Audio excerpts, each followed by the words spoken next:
Iran में हमला करके डोनाल्ड बाबू ट्रंप बुरी तरह फंस गए हैं।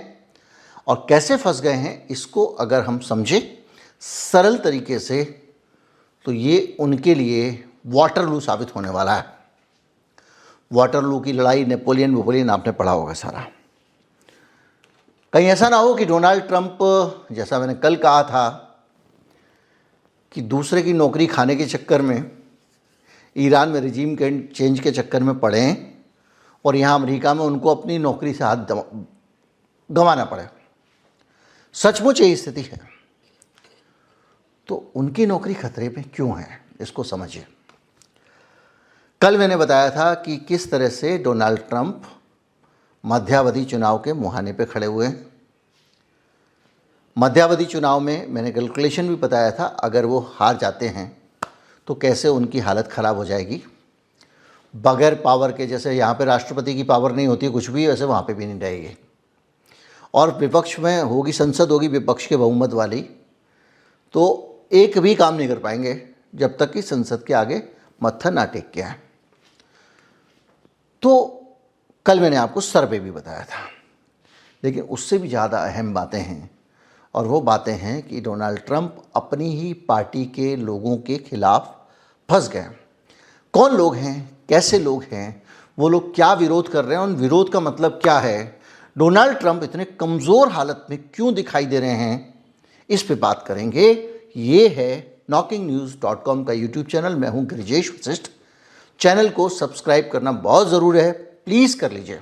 मैं अभी आया।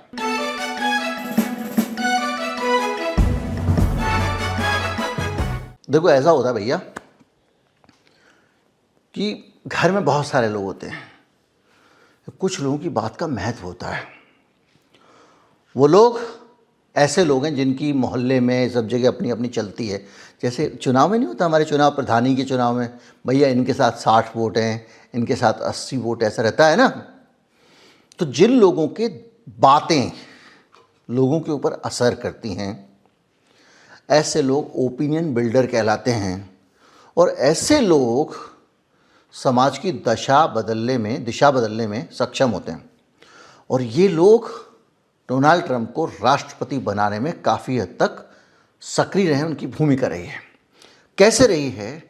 डोनाल्ड ट्रंप ने एक आइडियोलॉजी को जो इन्हीं लोगों ने बनाई, इन्हीं लोगों ने खड़ी की, इन्हीं लोगों ने प्रचार किया, लेकर आ गया है कि भैया अमेरिका से मतलब रखना चाहिए, दुनिया भर की चीज़ों में नहीं पड़ना चाहिए।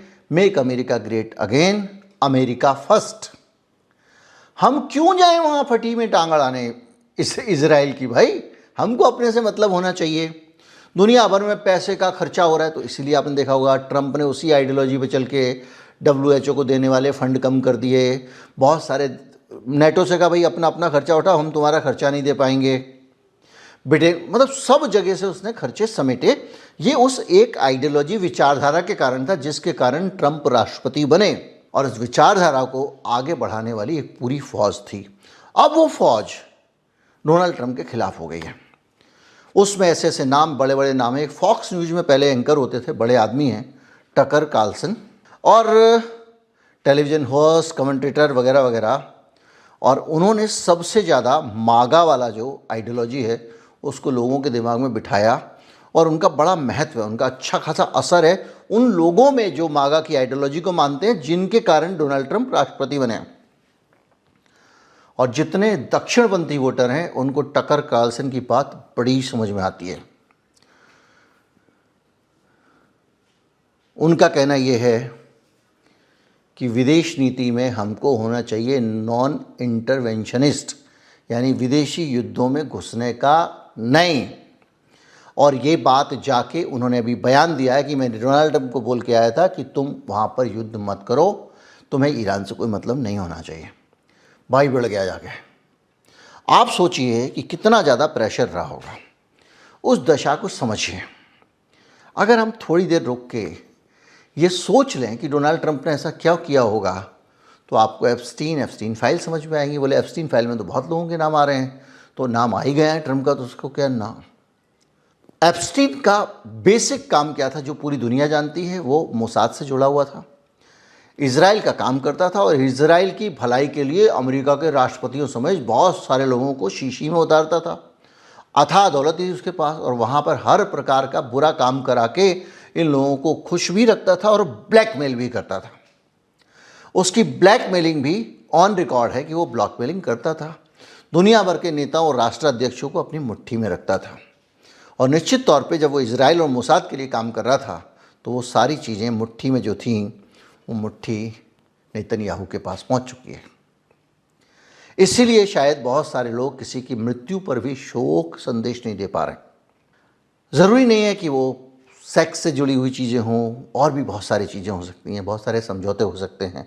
जब कोई संकट में हो, दौड़ा दौड़ा जाता है और वहाँ जाके राहत पा जाता है, ऐसा एप्स्टीन कहता है नाच गा के, तो आप कल्पना कर लें, ये किसी एक व्यक्ति की आलोचना नहीं, ये बात ये है कि इजराइल का महत्व क्या होगा, उसकी अहमियत क्या होगी। डोनाल्ड ट्रंप भी ऐसे समय में जब वो घिरे हुए हैं तब सब छोड़ के इजराइल के लिए लड़ रहे हैं। बुरा हाल है, इकोनॉमी संभल नहीं रही है, टैरिफ लेके आए पिट गया, हर तरफ से बुरा हाल है और उनको जाना है इलेक्शन में।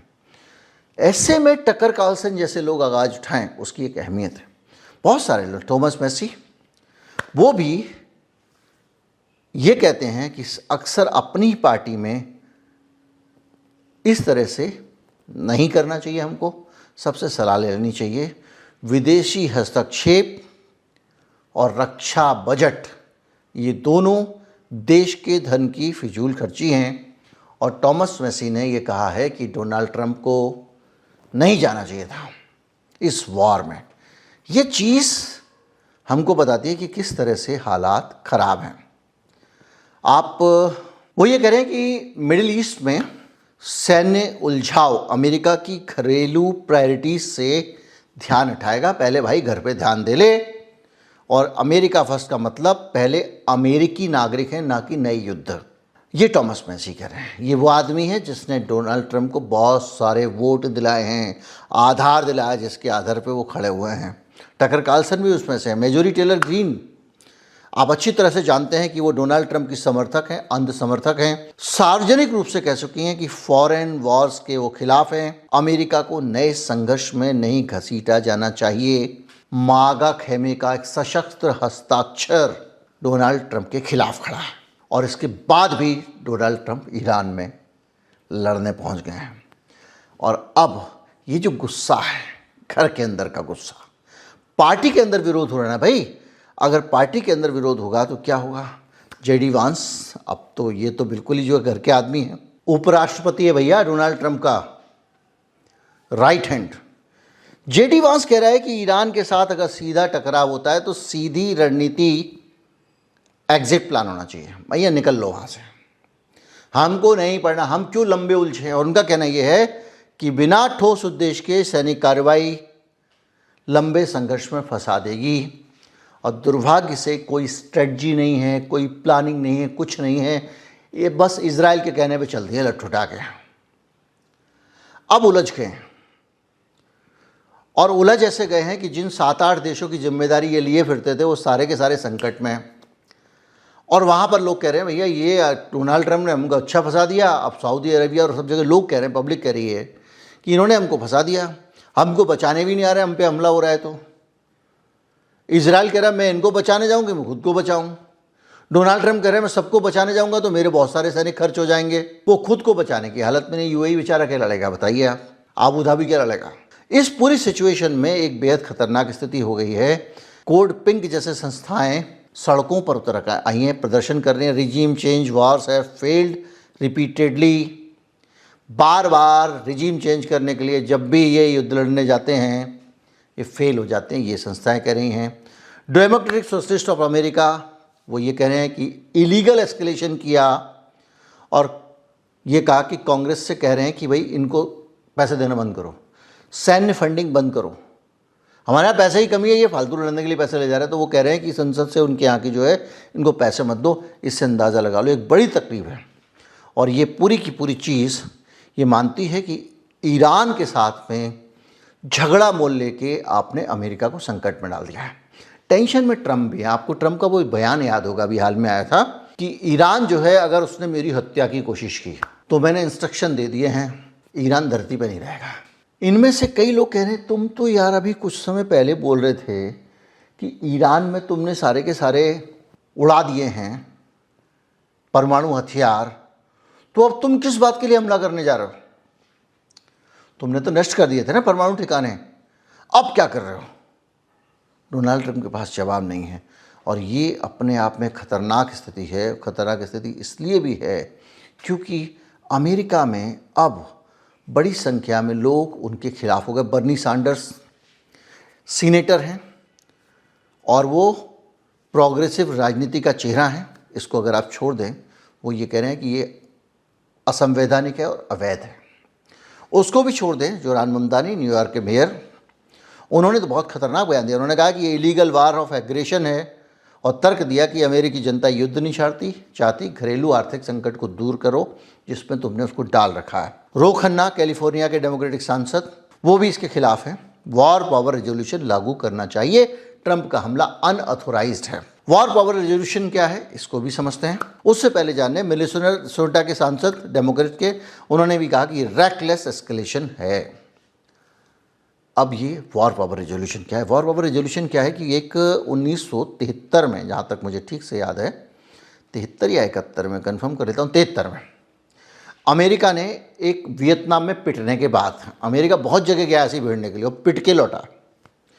तो वियतनाम में जब पिट गए, लंबी लड़ाई हुई और पिट के लौटे, तो अमेरिका की संसद ने कहा भाई ये ड्रामा नहीं चलेगा कि तुम्हारा राष्ट्रपति का जहाँ मुंह लगा, मुंह में आया, मन में लगा, जाके पहुँच गए युद्ध करने, नहीं चलेगा। तो क्या करें? बोले वॉर पावर रिजोल्यूशन 48 घंटे पहले अमेरिका के राष्ट्रपति को परमिशन लेनी पड़ेगी। किससे? संसद से। और संसद ने परमिशन नहीं दी और आपने सेना भेज दी है, उसको वापस बुलाओ। 60 दिन का टाइम दिया है, 60 दिन के अंदर सेना वापस आ जानी चाहिए। अब आप सोचिए, ये सब कह रहे हैं वॉर पावर रिजोल्यूशन लागू करो, इसका मतलब ये है कि इन्होंने बगैर पूछे भेज कैसे दिया। मतलब ट्रंप फंसेंगे, ट्रंप की तमाम सारी हाजिरी होगी, हाउस में सीनेट में हियरिंग होगी, क्रॉस क्वेश्चन होंगे, 50 चीज़ें होंगी, और इसलिए 60 दिन के अंदर वापस लाना एक अपने आप में बात है। और ये बताती है कि कैसे अमेरिका के राष्ट्रपतियों के ऊपर ये एक बंदिश है। लेकिन अमेरिका के राष्ट्रपति जो है ना, वो डेमोक्रेसी को डेमोक्रेसी मानते नहीं हैं। ये भी एक कड़वा सच है।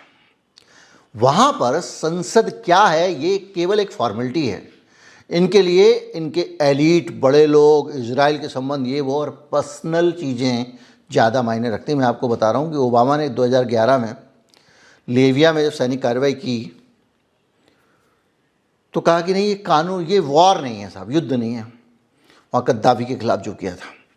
ट्रंप ने भी ईरान के जनरल कासिम सुलेमानी की जब हत्या की तो उसके बाद में तब भी मांग उठी कि भाई वॉर पावर रेजोल्यूशन लागू करो, इन्होंने नहीं किया। तो बहरहाल जो भी है, अभी डोनाल्ड ट्रंप आंतरिक स्तर पे कड़ी आलोचना झेल रहे हैं। और इस समय मेरा कल का वीडियो देख लीजिएगा, किस तरह से बहुत सारे सर्वे सारे इनके खिलाफ हैं, जनता इनके खिलाफ है। एक माहौल बना हुआ अमेरिका में, और वो ये कह रहा है कि आप ईरान के खिलाफ लड़ने क्यों गए, यानी ट्रंप फंसे हुए हैं। दिक्कत ये है कि ट्रंप को कई चीज़ों में आज इससे राहत भी मिल रही है। राहत ऐसे मिल रही है कि आप जान रहे हैं कि किस तरह से वेनेजुएला के लिए पैसे की उनको मंजूरी नहीं दी गई, कैसे शटडाउन की सिचुएशन, सरकार कह रही है हमारे पास पैसे नहीं है फालतू कामों के लिए, नहीं दे रहा पार्लियामेंट। सुप्रीम कोर्ट में बुरी तरह से मुकदमा हारे टैरिफ वाला। उसके बाद टैरिफ को लेकर इन्होंने अनाप शनाप बयान जारी किए, उसमें भी मुँह की खा रहे थे क्योंकि उसका भी उनको अधिकार नहीं था। उन्होंने कहा मैं 10% 15% टैरिफ लगाऊंगा वगैरह वगैरह। मैंने आपको बताया था कि उसका भी कानून में उनको अधिकार नहीं है। तो पगलेट पने पे चाय हुए थे हर तरफ से। जनता परेशान है, त्राहिमाम है, सब सामान महंगा हो गया, फेड परेशान है। इतनी सारी ख़राब परिस्थितियों में अमेरिका को लाके खड़ा कर दिया था। और ऊपर से इजराइल का दबाव, पता नहीं कौन सा दबाव, कैसा दबाव, एप्स्टीन फाइल का दबाव, क्या दबाव हमको नहीं पता। पर डोनाल्ड ट्रंप को लगा कि अब जब एक बार युद्ध हो जाएगा ना, सब लोग उसी की बात करेंगे। भारत में भी ये हो रहा है, सब छोड़ के लोग उसी के बारे में बात कर रहे हैं। कोई तो ये इससे बढ़िया क्या हो सकता है? कूद पड़ो। तो लगता है उस चक्कर में कूद पड़े हैं। लेकिन अब दिक्कत ये हो रही है कि पहले कूदे बगैर खिंचाई हो रही थी, कपड़े फट रहे थे, अब कूदने के बाद कपड़े फट रहे हैं। यानी डोनाल्ड ट्रंप की हालत ख़राब पे ख़राब है और ईरान सचमुच पूरी दुनिया से एक बड़ी ताकत के तौर पे, रीजनल पावर के तौर पे उभर रहा है। अगर उसने 2 महीने युद्ध खींच लिया, मिडिल ईस्ट में अमेरिका के पांव खड़ जाएंगे। जो कब्जा करने चले हैं ना, ये इनके हमेशा के लिए निकल जाएंगे। तेल की जो पूरा कब्जा ताकतें हैं छूट जाएंगे।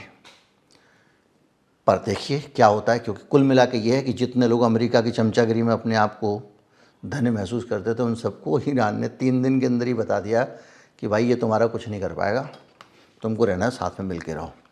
उम्मीद करता हूँ वीडियो आपको अच्छा लगा होगा। अच्छा लगा हो तो ज़्यादा से ज़्यादा लोगों तक पहुँचाएं, चैनल को सब्सक्राइब कर लें। नमस्कार, जय हिंद।